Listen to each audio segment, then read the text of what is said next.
up, members of the No Bot Zone CFM? This is the Professor bringing you the Week 7 edition of the Professor's Corner. Guys, sorry for the delay here. I got a lot of stuff going on with the family and work and such. So, on top of that, trying to get some reps in on a new offense I'm working on. So, apologize for delaying getting this out. So, Week 7 is going to be out tonight, and Week 8 will be out sometime tomorrow. So, guys, once again, going to plead with you guys, more clips, more team updates.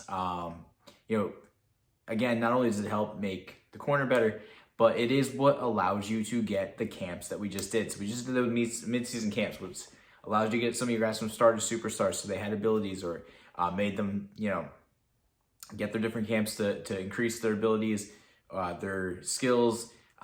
In the off season, you're going to actually have a speed camp, strength camp, all those kind of things that you'll be able to actually add to your guys. But the way you get those points is through doing your updates, through posting highlights, Vegas, fantasy, all those things. So please make sure you're taking part in those, because it just makes the whole CFM experience richer and better for everybody. And then obviously is going to benefit you guys in the long run. So with that being said, guys, let's get into our games. Now, first game is going to be the Browns versus the Broncos. Browns had this listed as the farewell of bunch tight end. As we all know, the delay fade was patched, which was going to hurt the bunch tight end guys, the bunch guys. Makes it right now, there is no delay fade. It just lets you go. It takes off. It sometimes doesn't even touch and go on the blocker. Sometimes just the defender in. So guys that were using that, definitely going to be at a disadvantage. Now, Brown still takes this one down. The Baron of bunch tight end, the Lord Boot over bot, the middle linebacker dive maven. Guys, this was the first time all year Browns was actually outgained by his opponent. 396 to 299. Now, it didn't end up mattering because Russell Wilson balled out. He threw for 5 touchdowns. He certainly let Russ cook in this one. One of the things that's most impressive to me, actually, about the Browns, with what his offense was, now granted, it is boot over, it is kind of broken, or was, whatever. He's doing it with no speed. His fastest receiver is a 91 speed with 90 excel or something along those lines. Like, there is nothing explosive about the guys that he has, and he's putting up these numbers. So, been pretty impressive so far. On the flip side, Broncos, Lamar just continues to do everything Lamar should be doing. 400 total yards of offense in this one. Obviously, a close game. Broncos came from behind in this one, made it close. So, both these teams, Lamar's going to be fun to watch because he's Lamar. Browns is going to be fun to watch because he's talking shit and he's putting up points. So, guys, good one here. Giants at Panthers. Panthers take this one 38-35. I deemed this game the battle of the bots because it was meta versus meta. It was punch on both sides versus 3-3-5 wide and 2-4-5 odd. And you name it, the meta was on the field for this one, guys. Willie put on a show like he always does. 326 yards, 5 touchdowns out of Dak Prescott. But it wasn't enough to get it done in this one. Lunatic was equally good on offense. 349 yards, 3 touchdowns. The difference here, guys, as I always talk about, turnovers and touchdowns off of them. Lunatic had 2 interceptions, actually 2 turnovers. I think one was an interception, one was a fumble recovery that both went back to the house. That's the difference in this one, and that is why he was able to pull out the 38-35 victory to stay in it in the NFC East, which is highly, highly competitive. Now, next game, Pats v Jets. I wouldn't normally say anything about this one, but Dez had a really funny update. He said, hell, game against the CPU, and it turned out to be 42-28, so a lot of points in that one. CPU simming has been real wild this year. There's been some real interesting stat lines and some real interesting scores, so it's kind of actually funny to look at. All right, Chiefs versus Titans. Another tight one here, guys. Another 3-point game, 31-28. Untimely turnovers. Again, the difference in this one, a late turnover in the fourth quarter was what thwarted any comeback that could have happened. Chiefs, as I've been saying all year, as soon as he started cutting down turnovers, he was going to be fine. This one, he had 1 turnover, and he was able to pull out the victory. That's going to be the big thing. Get rid of the mental errors. Don't do things on defense that are going to make you susceptible to getting bombed. The one-play touchdown is such a momentum killer, especially with the wiggly lines and all the other crap that got added this year. Momentum is huge. You need to keep momentum on your side, limit the turnovers, and cut down on allowing your opponent to make big plays, and you're going to be better off. That's what Chiefs did here, and he was able to pull out the victory, 31-28. Washington football team at Green Bay Packers. Mo keeps coming back. He's down in every game. He wins every game late. It is absurdly impressive that he just keeps pulling these games out. My favorite stat from this game, guys, it is 35-31. Washington football team wins this game 35-31. No passing touchdowns in this one. Zero passing touchdowns. I'm not sure we've had a game with 0 passing touchdowns, let alone one that had 66 points scored and 0 touchdowns, 0 passing touchdowns. There were 8 rushing touchdowns, which a game with Harp, okay, but like Mo's been throwing the ball all over the place. So the fact that there were no passing touchdowns and there were 8 rushing touchdowns, it's kind of a funny stat. Harp runs for 282 yards in this one, and I just found out that it doesn't even have fast break yet. Guys, when he gets fast break, the offense is already a headache. It's all I've heard from everybody who's had to face it, is that it is a headache to stop, and he doesn't have that ability yet. Once he has that ability, that's going to be scary. Scary to stop. That triple option is definitely something to be worried about. The NFC North is a pretty deep division. There's a lot of skill there. So it's going to be interesting to see. Harp's going to have a tough schedule. He's 3-5 currently. He's going to have to keep playing really well and see if he can potentially bounce back and get back into contention within that division.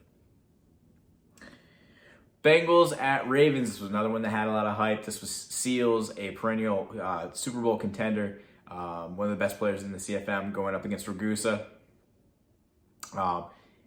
In the beginning of the game, Seals really seemed like he had the triple option offense contained, and that was kind of boiling over into having everything else that goes along with Ragusa's offense contained. You'll kind of see that here. They're indeed going for it as they look to throw. Looking for Sanders, and it's intercepted. Picked by the rookie Greg Newsome. And he will bring it back. It's a pick. So that will go back to the house. Will be in complete control. And then something I haven't seen out of Ragusa, which was pretty awesome, he started dotting Seals' life away. He figured it out what he had going on, and he started moving it up and down the field, throwing it. He threw for 337 in this one. And made it a game. Seals pulls it out in the end, 31-28. But this was an extremely entertaining game to watch. A lot of fun. All right, moving on to the Lions versus the Rams game. Now, Lions win this one 49-28. A-Rod was perfect in this one. 158.3 QB rating, 479 yards passing, 5 touchdowns. Led by Rashad Bateman, who had 191 yards on only 3 catches, which is just an absurd stat. And then Isaiah McKenzie did his thing, as he always does, 117 yards on 9 catches. And A-Rod also had another 2 rushing touchdowns. Reezy firing on all cylinders in this one. Rams continues to be, entertaining as well. 416 yards of total offense for him in this one. But Reezy, so cool little submission here. Here's a montage of all the lasers he threw in this one.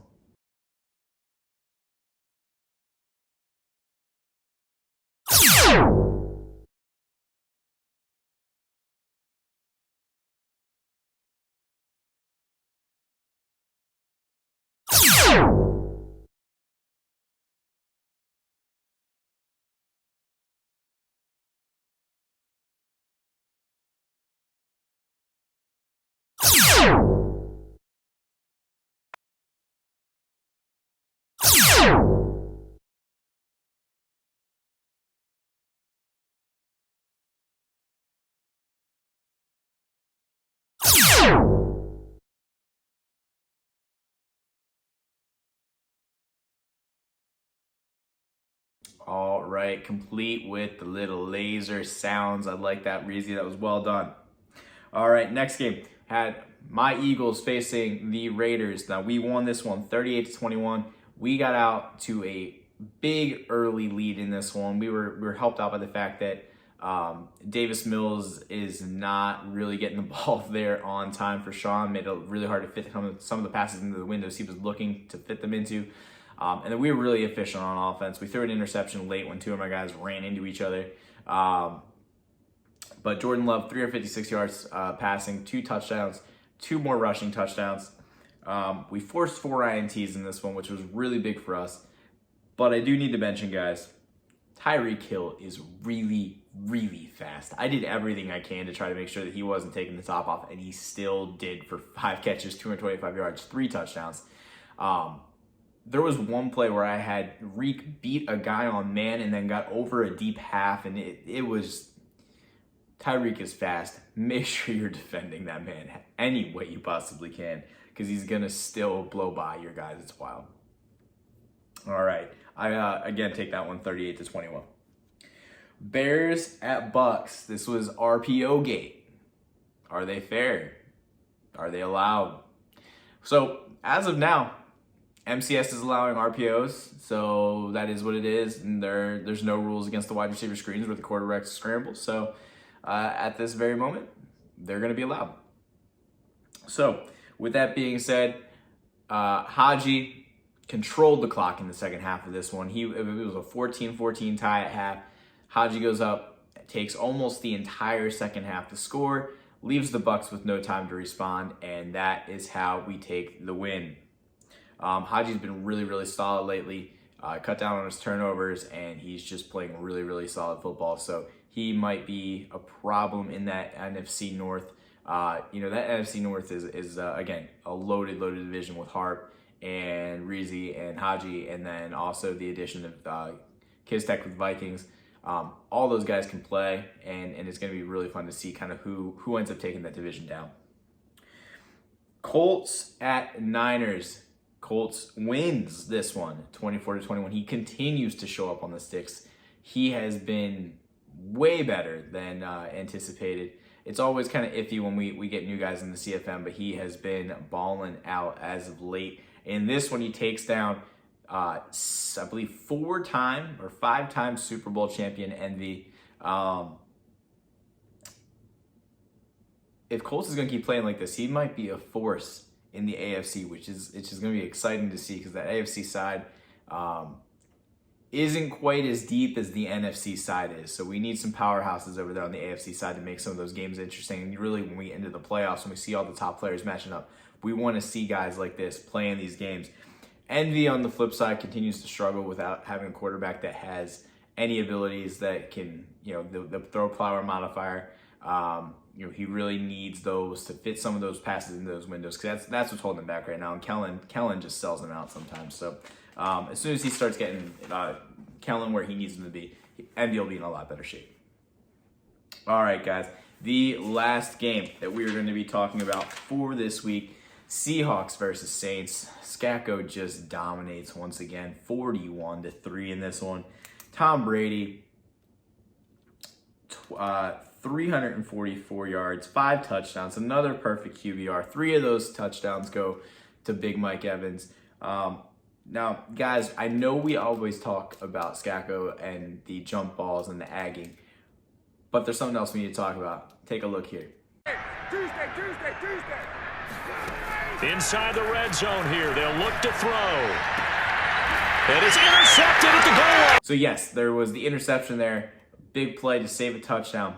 But did you see those two dudes crashing down? His edge threats in the 2-4-5 are going nuts. Von Miller, 4.5 sacks this one. Chase Young, another sack and a half. Those guys are going nuts and generating pressure without having to send heat, and that is going to be a problem. The more you can have in coverage while you're generating pressure, better off you're going to be. He's able to get heat with 4 guys because those 2 guys are going nuts. So that is going to be an extremely frustrating thing to see. Guys, that is all we have for Week 7. I will be back tomorrow with the Week 8 edition of the Prof's Corner.